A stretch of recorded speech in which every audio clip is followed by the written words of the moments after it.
DisBearity here, and today I'm going to be giving you guys some gaming news. So today's gaming news is Ubisoft is delaying Assassin's Creed Shadows to February of 2025. So this is actually quite interesting. So as you read here, so this is from the Globe, what's it called? GlobeNewsWire.com.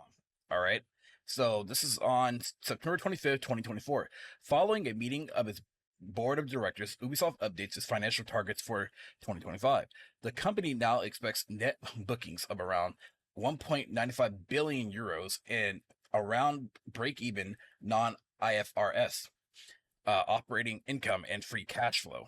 The company now targets 2025 net bookings for the second quarter of 2024 to 25 to stand at around 350 to 70 million euros. The revised targets are mainly a reflection of decisions taken for Assassin's Creed Shadows and the softer than expected launch for Star Wars Outlaws. So, what that basically means is that Star Wars Outlaws did not really hit their expectations.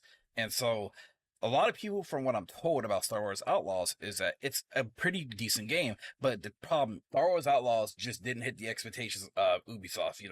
And so with that stated there, it was mostly because, from what I get from multiple sources or multiple people who I know played the game, actually sat down and played the game, is that they expected it to be a Western kind of shooter, because, Outlaws in the name, but not a stealth kind of game.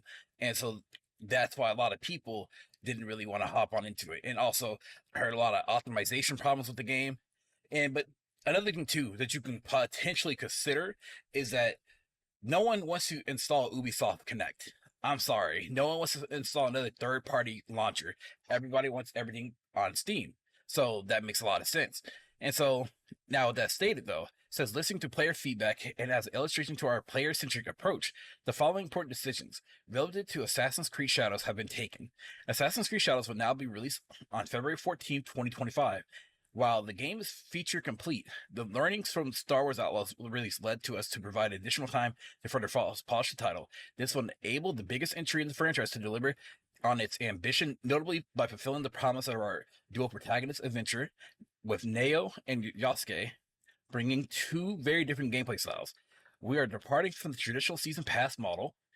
All players will be able to enjoy the game at the same time on February 14th, and those who pre-order the game will be granted the first expansion for free. So that's actually, for us gamers here, that is a definitive win. That's a W on our side.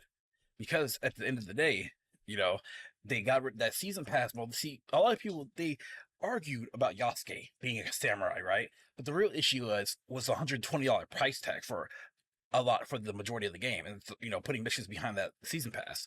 So with them getting rid of that season pass, right, that's a win for us. That's a definite win. And on top of that, right, if you pre-order, you get the expansion pass for free, or I'm sorry, pack, which is cool. I like that a lot. And then, so it says right here, we are departing. I'm sorry, the game will remark its return on the game will mark the return of our new releases on Steam day one. And so they're trying to maximize their profits with this, and that makes a lot of sense.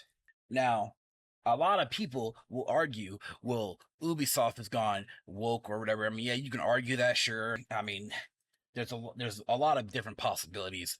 I don't in reality, it's just kind of goofy if you don't. It's just goofy, honestly. That's the first thing that you're gonna think of when it comes to this, because this means that this is already in the long. This is already coming, basically. So yeah. So looking here, it says additionally, despite solid ratings, Metacritic 76 score, the user scores across the first party and Epic scores 3.9 out of 5. That reflect on the immersive and authentic Star Wars universe. Star Wars Outlaws initial sales proved softer than expected. In response to player feedback, Ubisoft's development teams are currently fully mobilized to swiftly implement a series of updates to polish and improve the player experience in order to engage a large audience during the holiday season to position Star Wars Outlaws as a strong long-term performer. The game will be available on Steam on November 21st, so that is a win. And I have always stated, I said, look, if that game comes to Steam, I'll put my money where my mouth is, and I will buy it. Because I'm a gamer. I enjoy games. I play those games. I play whatever game that piques my interest. And even though I hate modern Star Wars, I'm talking about the original, I'm talking about the latest trilogy, I am still a Star Wars person. I still enjoy it. I mean, I don't watch even the TV shows because I just don't care for it.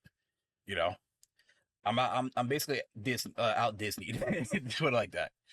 Anywho, though, although the tangible benefits of the company's transformation are taking longer than anticipated to materialize, we keep on our strategy focusing on two key verticals: open world adventures and gas native experiences. Now, the gas part needs to go. We don't care about gas anymore. If I need gas, I'm gonna have to put that bitch in my car. But with the objective to drive growth, recurrence, and robust free cash flow generation in our business, in light of recent challenges, we acknowledge that the need for greater efficiency while delighting players. As a result, beyond the first important short-term actions undertaken, the executive committee, under the supervision of the board of directors, is launching a review aimed at further improving our execution, notably in this player-centric approach, and accelerated our strategic path towards a high-performing model to benefit of our stakeholders and shareholders. Another thing too that you can really think of is, like, now because we have the Steam Deck and also handheld gaming now, think of the potential that they want to, because that's another audience that they can reach. So that's something that they can possibly, that's a thing for especially for us gamers. I have a Steam Deck now, and that's if I can play it on the go, that's really cool. As long as they optimize, of course, is what they're touting. Finally, let me address some of the polarized comments around Ubisoft lately. I want to reaffirm that we are an entertainment company first. Or, I'm sorry, let's rephrase that here. We are an entertainment first company, creating games for a broad set of possible audiences, and our goal is to not push any specific agenda. We remain committed to creating games for fans and players that everyone can enjoy. Now, with that said, though, I'll tell you this. There is a side of people that will say, well, you are pushing an agenda. Could that be the case? Sure. Could it not be? Sure. But rage sells. Let's just admit it. Rage sells. People's anger sells. Because there are some weird people out. There are people out there. I'm not gonna say weird people. There are people out there that just think a lot differently. But anywho, though, let me know what you guys think in the comment section below of this video. Because it is pretty interesting, and like I said, I think this is a good W for us as gamers. So thank you guys for watching. Thank y'all for your support, and I'll see y'all for the next one. Deuces. If you guys enjoyed this video, please leave a like and also hit the bell notification down below. Thanks for watching.